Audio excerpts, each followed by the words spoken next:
Alright, so this is the beginning of the end of summer, beginning of solitude. Page 41. Taehyung's entry on the 20th of March, year 20. This is the following year. Okay?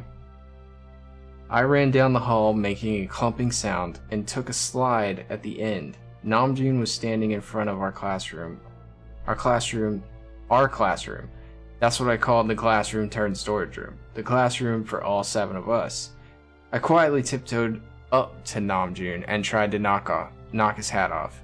Principal! I heard the urgent voice through the slightly open window of our classroom after I'd taken about 5 steps towards Namjoon. It sounded like Jin. I stopped there. Jin is talking with the principal? In our classroom? About what? I heard my name and Yoongi's name and saw Namjoon breathe in heavily. Sensing our presence, Jin threw open the door, and he had a phone in his hand. He appeared startled and flustered. I hid myself in the corner and watched them. Jin was opening his mouth, seemingly to make an excuse for himself, and Namjoon interrupted him. It's okay. There must have been a good reason. I couldn't believe it. Jin told the principal what Yoongi and I were up to the last few days, about how we ditched class, climbed over the school wall, and got into a fight, and Namjoon was saying it was okay. What are you doing here? I turned around in surprise to find Hosuk and Jimin. Hosuk gave me a look that said he was even more surprised than I was and put his arm around my shoulders. He dragged me into the room. Namjoon and Jin looked over at us. June beamed at me as if nothing strange had happened. At that moment, I sorted out my thoughts. Namjoon must have his reasons. He's much more knowledgeable, intelligent, and mature than I am, and this is our room. I walked towards Namjoon and Jin, smiling that silly-looking smile of mine that everyone called a square smile. I decided not to tell anyone about their conversation that I just overheard. So, hold up. So Tae just heard Jin ratting out somebody to the principal, or at least mentioning the names, and I guess he didn't really know what was going on, but he was curious, but he decided not to mention anything. I wonder why. So Namjoon, 15th of May, year 20. I cut across the classroom turned storage room, which served as a hideout for the 7 of us, straightening up some chairs along the way. I picked up an overturned desk and wiped the dust off it with my palms. Today was my last day at this school. My family had decided to move 2 weeks ago, and Dad had developed complications which we couldn't afford. Our rent had been overdue for months. Our neighbors' goodwill and the pay from my part-time job at the gas station couldn't cover it all. We had to move before our deposit ran out. I folded a piece of paper in half, put it on the desk, and picked up a pencil. I had no idea what to write. Minutes passed. While I was scribbling on the paper, the pencil lead snapped. I must survive. That was what I put down without realizing it before fragments of black lead scattered all over. I crumbled up the piece of paper, put it in my pocket, and stood up. Dust rose when I pushed the desk. Before walking out of the room, I blew on the window and wrote 3 words. No farewell message would be enough to let the others know how I felt. At the same time, no farewell message was needed to make myself understood. See you again. It was a wish rather than a promise. Jungkook's, that's kind of crazy that he would leave without saying anything after everything and only leave a message, which, as we read before, I don't think we ever came back to that message or what it meant. So maybe we'll find out when we read this. Jungkook, June 25th, year 20. And this happened how many days after? 15, so 10 days later. Jungkook. I smoothed down the piano keys with my fingers, dust covering my fingertips. I pressed the keys more strongly, but I couldn't make them sound like Yoongi did. It had been 2 weeks since Yoongi stopped coming to school. Rumor had it that he was finally expelled. Hosuk didn't say anything and I didn't ask. On that day 2 weeks ago, Yoongi and I were the only ones in the room when the teacher came in. It was open house day. We went there without any plan, we just didn't want to stay in our classrooms. HYYH didn't look back and went on playing the piano. I was laying on the 2 desks, put together with the keys, with my eyes closed. Something about HYYH and the piano didn't seem to match, but the two were actually inextricable.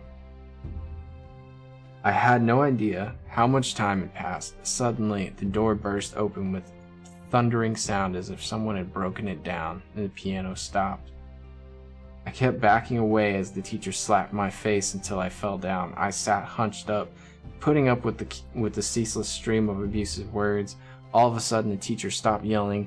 I looked up to see HYYH stepping in between and pushing the teacher's shoulder. I could also see the teacher's dumbfounded look over HYYH's shoulder. I pressed the keys and tried to mimic the tune we played that day. Will he really be expelled? Will he ever come back? He said he was used to being hit and kicked by teachers. If I weren't there, would he still have turned against the teacher? If I weren't there, would he still be playing the piano here? So Jungkook's kind of blaming himself for the fact that HYYH got expelled when HYYH kind of stepped in the way because the teacher was being so abusive to stop him from being abusive. Interesting. We kind of read that one already, but it's always good to double, cross-reference. So HYYH, I believe on the same day, yes, maybe it's the same take. 25th of June, year 20. As soon as I stepped into the room, I took out an envelope from the bottom drawer of the desk. I took out the half-burned piano key from the envelope, threw it into the trash can, and lay down on the bed. Okay, so maybe this is after. I was still breathing hard and couldn't stop my mind from racing. I went back to the burned down house once after the funeral. A skeleton of what used to be a piano was still standing where my mom's room used to be. I flopped down to the ground. The afternoon sunlight climbed over the window and then shrank away. I raised my head and saw several piano keys in the distance. What notes were they? How many times had our fingers touched those keys? I stood up and put one of the keys in my pocket. 4 years had passed, the house filled with silence. Silence that drove me crazy. It was past 10, so Dad must have gone to bed. Everything and everyone inside the house had to keep still after he went to bed. That was the rule. I wasn't familiar with such deep silence, or with being punctual and following the rules. It was even more unbearable that I was living in the house despite all that. I was receiving an allowance from him. I was eating dinner with him, and I was getting scolded by him. I sometimes challenged him and caused trouble, but I didn't have the courage to desert him to run away and find true freedom. I picked the piano key out of the trash can under my desk, and when I opened the window, the night air blew in. My mind replayed the events of the day in quick succession. I threw the piano key out of the window with all my might. It had been 2 weeks since I went to school, and they said I was expelled. I might get kicked out of the house even if I wanted to stay. I couldn't hear the piano key hit the ground. Now I'd never know what note it made. It'd never make a sound again. I'd never play the piano again. It's almost like by giving up his past, he also gave up his dream. But in the past, he burned down his house, which had the one thing that his mom loved the piano. If his mom was in the house, then that would make sense that's why he only mentioned his dad. He didn't mention his mom. So I'm assuming she was in the house. His mom loved the piano. He burned down the house with his mom and piano in it. Maybe his mom taught him how to play the piano, and by burning down the house, he burned up the only two things he cared about. And the only thing he could keep to remember that dream and that love was the piano key. And by giving up the piano key and not knowing what happened to it, it's like it never happened almost, making it to where he can't go back in time. That's harsh, dude. That's really harsh. Okay. Jin's entry on the 17th of July, year 20. The shrill whine of cicadas hit my ears as soon as I stepped out of the school building. The playground was full of students laughing, playing, and racing around. It was the beginning of summer vacation. Everyone was excited. I wove my way quickly through the crowd with my head down. All I wanted was to get out of there. Jin. Someone's shadow jumped into my path, and I hastily raised my head. It was HYYH and Jimin. They were smiling their big, kind-hearted smiles as always, and looked at me with mischievous eyes. "You're not going straight home on the first day of vacation, are you?" HYYH said, tugging at my arm. I muttered something that sounded like, "yeah," and turned my head away. What had happened that day was an accident. I didn't mean for it to happen. I didn't think Jungkook and Yoongi would be there in the classroom turned storage room at that hour. The principal was suspecting that I was covering for the others. He threatened to tell Dad how bad I was doing at school. I had to say something.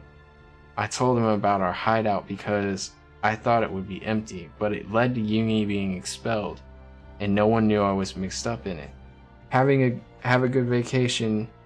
Let's keep in touch. HYYH must have read my face. He slowly let go of my hand and said goodbye even more brightly. I couldn't reply. There was nothing I could say. My first day at the school crossed my mind as I passed through the school gate. We were all late and got punished, but we were together so we could laugh together. I had ruined all those memories we shared after I decided to live like Dad wanted me to, after I made up my mind not to chase happiness. I had bitten off more than I could chew. HYYH, 15th of September, year 20. Jimin's mom walked across the emergency room towards the bed. Oh, so this is some months later. Okay.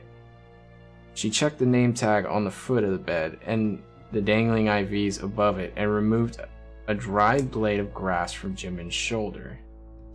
Well, how does that even happen? I hastily walked towards her and bowed. I felt I had to tell her why Jimin ended up in the emergency room and how he had a seizure at the bus stop. Oh, okay.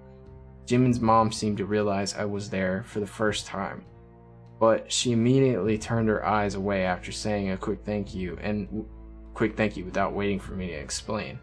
It wasn't until the doctors and nurses began to move his bed and I was about to follow that Jimin's mom glanced at me again. She thanked me once again and pushed my shoulder. On second thought, she didn't actually push me, she just placed her hand on my shoulder and quickly removed it. In that fleeting moment, a line was drawn between us. That line was firm and solid. It was cold and undeletable. I'd never be able to cross that line. I lived at an orphanage for more than 10 years. I could recognize lines like that with all of my senses, see it in people's eyes, and feel it in the atmosphere. I stepped back disconcertedly and fell backwards. Jimin's mom just gazed at me blankly. She was small and beautiful, but her shadow was large and chilly. That large shadow cast over me as I sat crumpled on the emergency room floor. When I looked up, Jimin's bed was gone. So he's basically like freaking out, and his mom just basically put her hand on his shoulder and was like, "You gotta let this happen. There's nothing you can do. You're a kid," type situation. Interesting. Jungkook. 30th of September, year 20. Jungkook. You don't still go there, do you? I just looked down at the toes of my sneakers. I refused to answer, so the teacher struck my head with the attendance book. I still didn't give in. It was where we hung out. Since I first stepped into that room, not a day had passed without me stopping by. The others wouldn't have known. They had other plans at part-time jobs and didn't always drop by. Yoongi and Seokjin sometimes didn't show up for days, but I was different. I went there without exception. There were days when no one else came. That was fine with me. It was fine because the room was there and because the others would show up later or tomorrow or the next day. I knew you were hanging out with the wrong crowd. The attendance book hit my head again. When I raised my eyes and stared at the teacher, the attendance book came down again. The scene of Yoongi getting beat flooded my mind. I clenched my teeth and restrained myself. I didn't want to lie and say I didn't go there, and then I was standing in front of the room. It felt as if the others were there on the other side of the door. When it opens, they'll look back and complain about what took me so long. Jin and Namjoon must be reading. Taehyung must be playing a game. Yoongi must be in front of the piano, and HYYH and Jimin must be dancing. So he's standing in front of this room, imagining what's happening on the other side, but it's more of a memory than it is what could they be doing? It's more like, what were they doing? But when I opened the door, only Hosuk was there. He had come to clear out what was left of our things. I stood frozen with my hand on the doorknob. Hosuk came towards me, put his arm over my shoulders, and walked me back outside. Let's go. The door room closed behind us. I realized then and there, those days were gone. It would never come again. It's sad that the youngest had to go, discover it in that limelight. And that's the end of that chapter. So the next chapter is I Must Survive.